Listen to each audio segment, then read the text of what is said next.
Hallo und herzlich willkommen zurück zu einem neuen Flive Universe Video. Heute mal wieder mit einem kurzen Update von, ja, einfach allem im Endeffekt.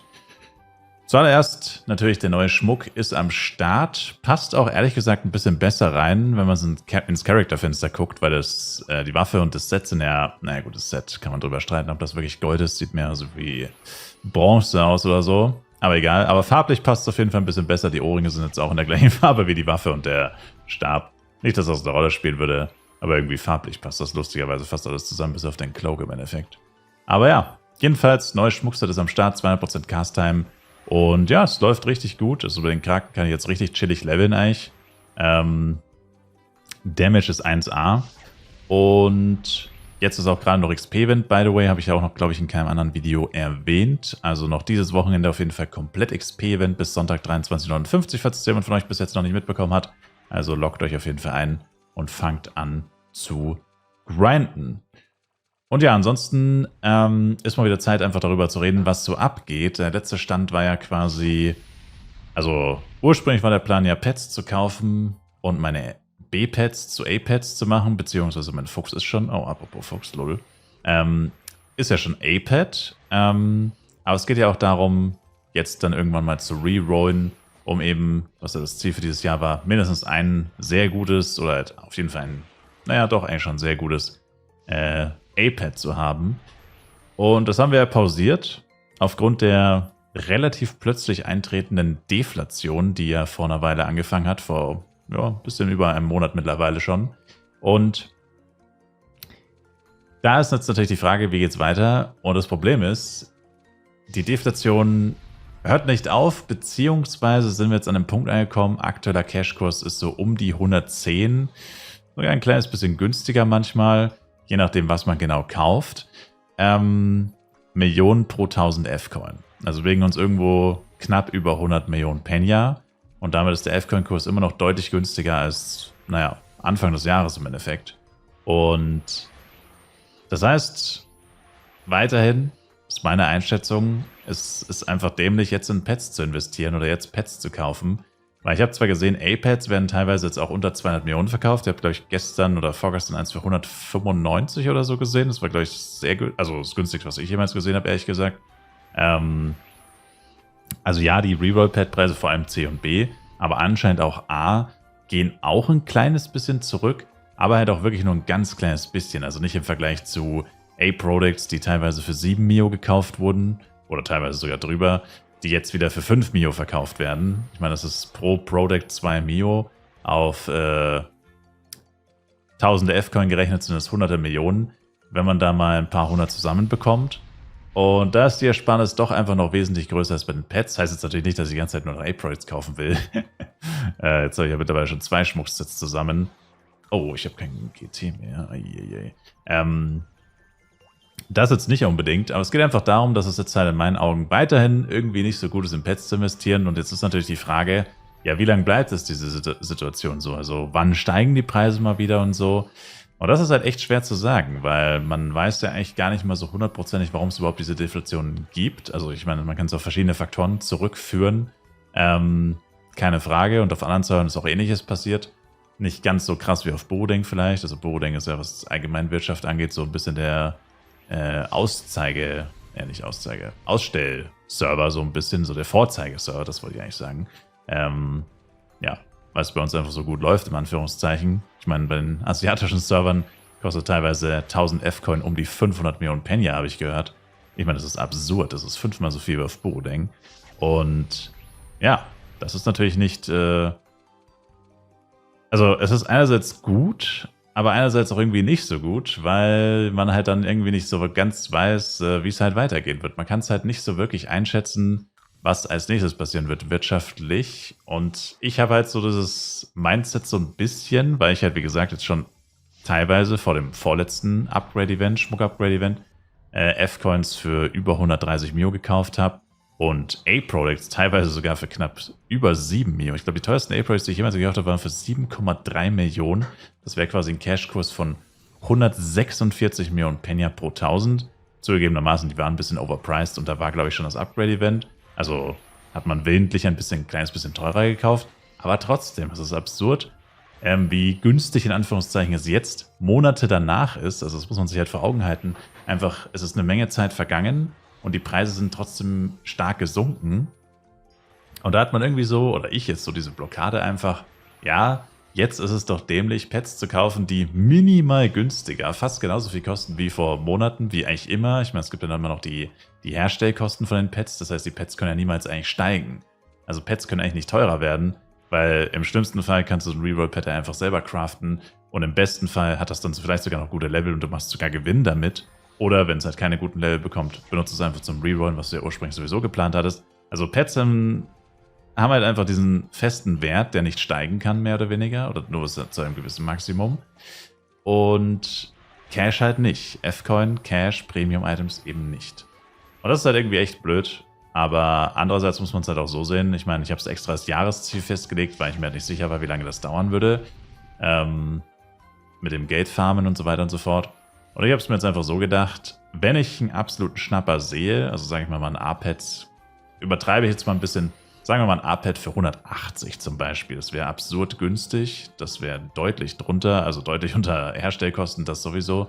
Aber auch wirklich deutlich unter dem Normalpreis von den letzten Tagen. Also wenn ich da mal absolute Schnapper sehen sollte, zufällig, dann würde ich da auf jeden Fall zuschlagen. Beziehungsweise wenn die A-Pad-Reroll-Preise generell sinken würden, wovon ich stark nicht ausgehe, dass das passieren wird, aber man kann ja noch träumen. Dann würde ich das wahrscheinlich machen. Und ansonsten warte ich jetzt erstmal weiter ab. Investiere weiter in ja, alles Mögliche theoretisch. Protects auf jeden Fall weiterhin. Kann man immer gebrauchen. Und hier und da vielleicht auch ein bisschen Fashion, was man vielleicht später dann auch wieder mit ein bisschen Gewinn verkaufen kann. Also gewinnlegend das Geld einfach anbringen. Und einfach mal warten. So. Also wie gesagt, weil ich hatte das jetzt halt erst, dass die F-Coin-Preise ja, es sind ja auch relativ sprunghaft auf, na gut, sprunghaft jetzt nicht unbedingt, aber sie sind auch relativ schnell auf diese 150. Das war ja auf diese Vorbereitung von dem Upgrade-Event. Jeder hat es irgendwie so in der Luft gespürt. Es kommt bei Upgrade-Event, die A-Project-Preise sind gefühlt täglich gestiegen und so. Interesse an A-Projects war riesig, vor allem als das Upgrade-Event, das erste Schmuck-Upgrade-Event dann dieses Jahr am Start war. Und ja, man hat es, wie gesagt, einfach tagtäglich gespürt, wie groß da der Hype war. Und es ist jeden Tag teurer geworden. Das Gefühl war richtig mies, dass du weißt, okay, du gehst jetzt online und jetzt musst du wieder Angst haben, dass du keine A-Projects findest für dein Geld und dass du wieder mehr Geld ausgeben musst. Gestern hast du für 6,5 gekauft, jetzt musst du heute 6,7 zahlen oder whatever. Und jetzt hat man halt mal den umgedrehten Fall. Und zwar, ja, schon seit einem Monat, ich weiß, aber es ist halt einfach immer noch so, dass es halt fast noch günstiger wird. Ja? Also, als man A-Projects wieder für 6 gesehen hat, war es schon cool. Dann war es plötzlich 5,5. Jetzt kriegt man sie teilweise für 5. Wahrscheinlich sogar teilweise schon knapp unter 5. Also, einfach crazy.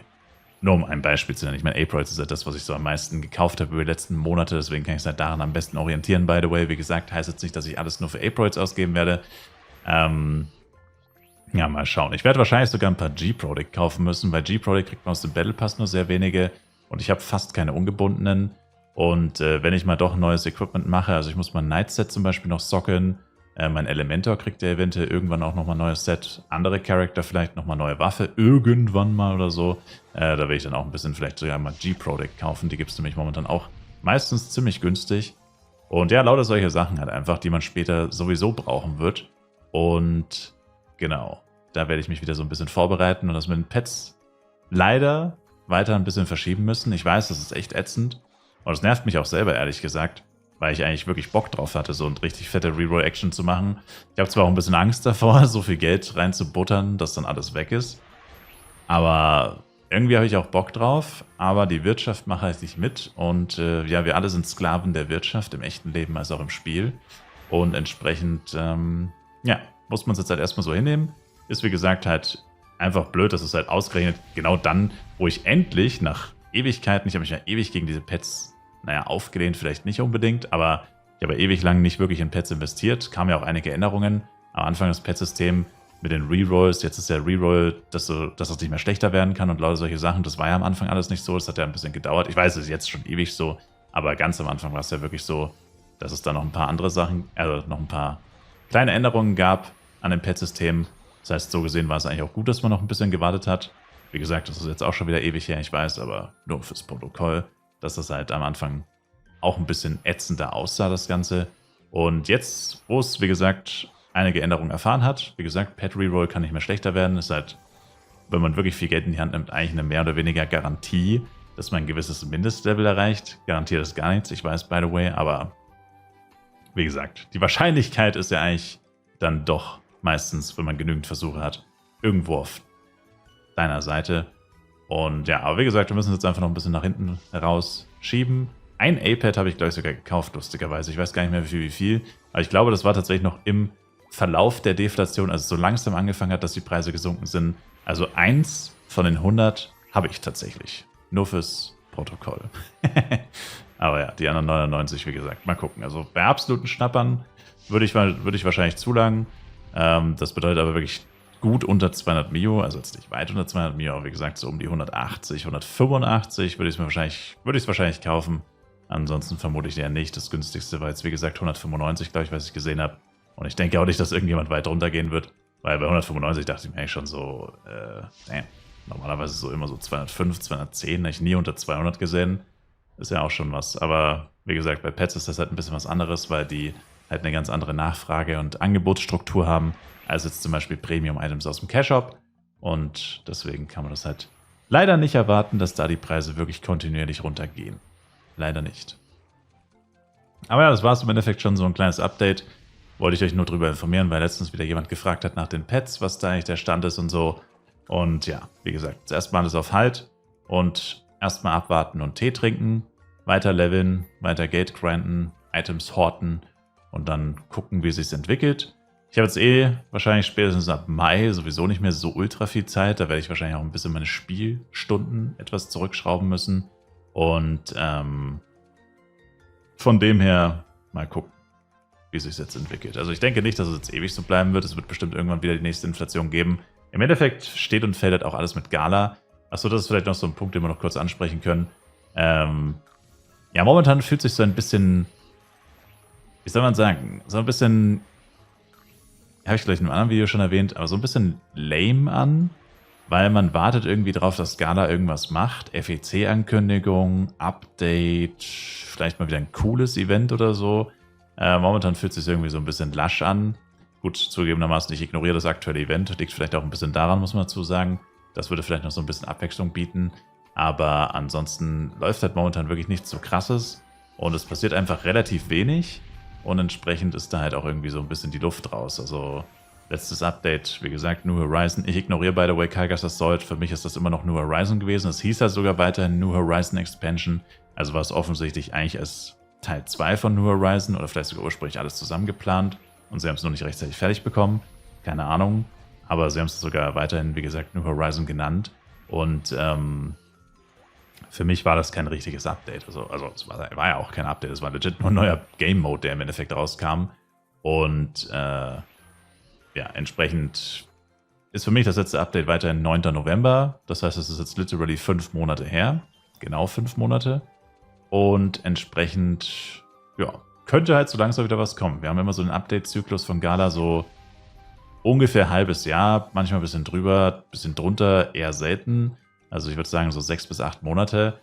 Was halt auch wieder ein schlechter Zeitraum ist, weil in einem Monat erwarten wir eigentlich so mehr oder weniger FEC. Und während dem FEC ein Update kann ich mir ehrlich gesagt überhaupt nicht vorstellen. Es würde auch wirklich wenig Sinn ergeben. Also ein richtiges Content-Update während ein FEC-Server läuft, würde keinen Sinn ergeben.